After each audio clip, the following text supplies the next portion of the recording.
Sir, ಈಗ ಬೆಲೆ ಏರಿಕೆ ವಿರುದ್ಧವಾಗಿ ಪ್ರತಿಭಟನೆಗಳು ಮಾಡ್ತಾ ಇದ್ದಾರೆ ಬಿಜೆಪಿ. ಯಾವ ಬೆಲೆ ಏರಿಕೆ ವಿರುದ್ಧ?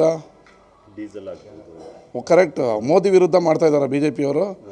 ನಿನ್ನೆ ತಾನೇ 2 ರೂಪಾಯಿ ಏರಿಕೆ ಮಾಡಿದ್ರಲ್ಲ ಮೋದಿಯವರು. ಮತ್ತು 50 ರೂಪಾಯಿ ಇದು ಸಿಲಿಂಡ್ರ್ ಬೆಲೆ ಏರಿಕೆ ಮಾಡಿದ್ರಲ್ಲ, ಮಹಿಳೆಯರ ಬಾಯಿಗೆ ಮಣ್ಣಾಕಿದ್ರಲ್ಲ ಮೋದಿಯವರು, ಅದಕ್ಕೆ ಹೋರಾಟ ಮಾಡಿದ್ರು. ಥ್ಯಾಂಕ್ ಯು, ಧನ್ಯವಾದಗಳು. ಮಜ್ಜಿಗೆ ಕೊಡ್ತೀನಿ ಬನ್ನಿ. ಮಂಡ್ಯದಲ್ಲಿ ಮೋದಿಯವ್ರ ಮೇಲೆ ಬಿ ಜೆ ಪಿಯವರು ಹೋರಾಟ ಮಾಡೋಕ್ಕೆ ಬಂದಿದ್ದೀರಿ. ಡೀಸೆಲ್ಲು, ಪೆಟ್ರೋಲು, ಗ್ಯಾಸ್ ಬೆಲೆ ಏರಿಕೆ ವಿರುದ್ಧ ಇವಾಗ್ತಾದರೂ ನಿಮಗೆ ಕಣ್ಣು ಬಿಡ್ತಲ್ಲ ದೇವರು. ಅದಕ್ಕೆ ಶ್ರೀರಾಮನಿಗೆ ಸಾಷ್ಟಾಂಗ ನಮಸ್ಕಾರ ಮಾಡ್ತೀನಿ. ಬಿ ಜೆ ಪಿಯವ್ರಿಗೆ ಕಣ್ಣು ಬಿಟ್ಟು ಮೋದಿ ಬೆಲೆ ಏರಿಕೆ ವಿರುದ್ಧ ಹೋರಾಟ ಮಾಡೋಕ್ಕೆ ಬರ್ತಾ ಇರೋದಕ್ಕೆ ಮಂಡ್ಯಕ್ಕೆ ಸುಸ್ವಾಗತ. ಅಲ್ಲ, ರಾಜ್ಯ ಸರ್ಕಾರದ ವಿರುದ್ಧ ಸರ್. ಹೌದಾ?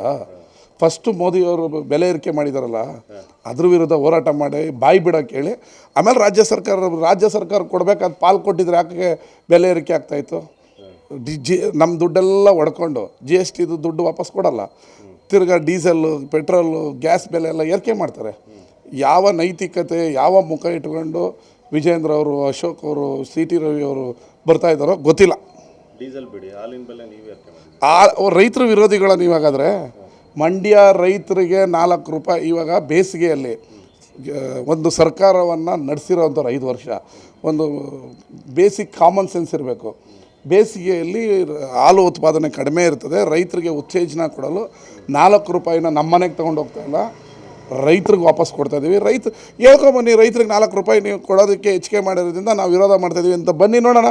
ಕಟಾಕ್ ಹೊಡಿತಾರೆ ರೈತರು. ಅಲ್ಲ, ರೈತರು ಕೊಡ್ತಾ ಇಲ್ಲ, ನೀವು ಆ 4 ರೂಪಾಯಿ ತಗೊಂಡು ಗ್ಯಾರಂಟಿ ಯೋಜನೆ ಬಳಸ್ಕೊಂತ ಅಂತ ಇವ್ರು ಹೇಳೋದು.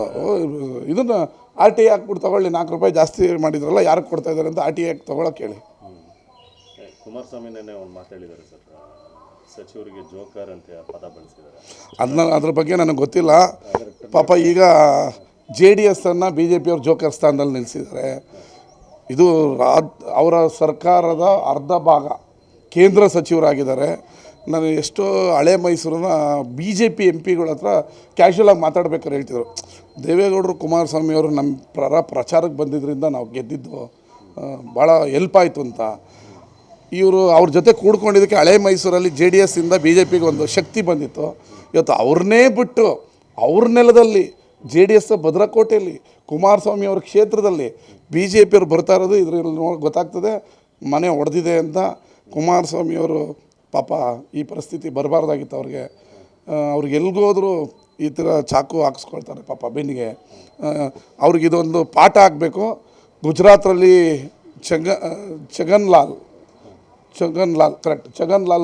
ಜನತಾದಳ ಸರ್ಕಾರವನ್ನು BJP ತೆಗೆದು ಪಕ್ಷವನ್ನು ಹೆಂಗೆ ಮುಗಿಸಿದ್ರು, ನಿಮ್ಮ ಜನತಾದಳವನ್ನು ಹಾಗೆ ಮುಗಿಸ್ತಾರೆ ಕುಮಾರಣ್ಣ. ಹುಷಾರ್. ಇದು ಎಚ್ಚರಿಕೆ ಗಂಟೆ. ನಿನ್ನ ಕ್ಷೇತ್ರದಲ್ಲೇ ನಿಮ್ಮನ್ನೇ ಬಿಟ್ಟು ಬಂದು BJಪಿಯವ್ರು ಬರ್ತಾಯಿದ್ದಾರೆ.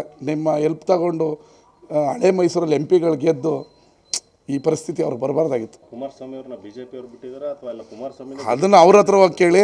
ಬಟ್ ಚೂರಿ ಅಂತ ಹೇಳಿದ್ರಲ್ಲ ಸರ್. ಹೌದು, BJಪಿಯವರು ಇನ್ನೇನು ಅವ್ರ ಹೆಲ್ಪೆಲ್ಲ ತೊಗೊಂಡು MPಗಳು ಗೆದ್ದು ಬೆನ್ನಿಗೆ ಚೂರಿ ಹಾಕ್ದಂಗಲ್ಲ, ಅವ್ರನ್ನೇ ಬಿಟ್ಟು ಅವ್ರ ಕ್ಷೇತ್ರದಲ್ಲಿ ಕುಮಾರಣ್ಣನಿಗೆ ಈ ಪರಿಸ್ಥಿತಿ ಬರುತ್ತೆ ಅಂತ ನಾನು ಅಂದ್ಕೊಂಡಿರಲಿಲ್ಲ. ಸ್ವತಃ ಅವರು ಹೇಳಿದ್ದಾರೆ ಸಮನ್ವಯ ಕೊರತೆ ಇದೆ ಅಂತ. ಒಪ್ಕೊಂಡ್ರಾ?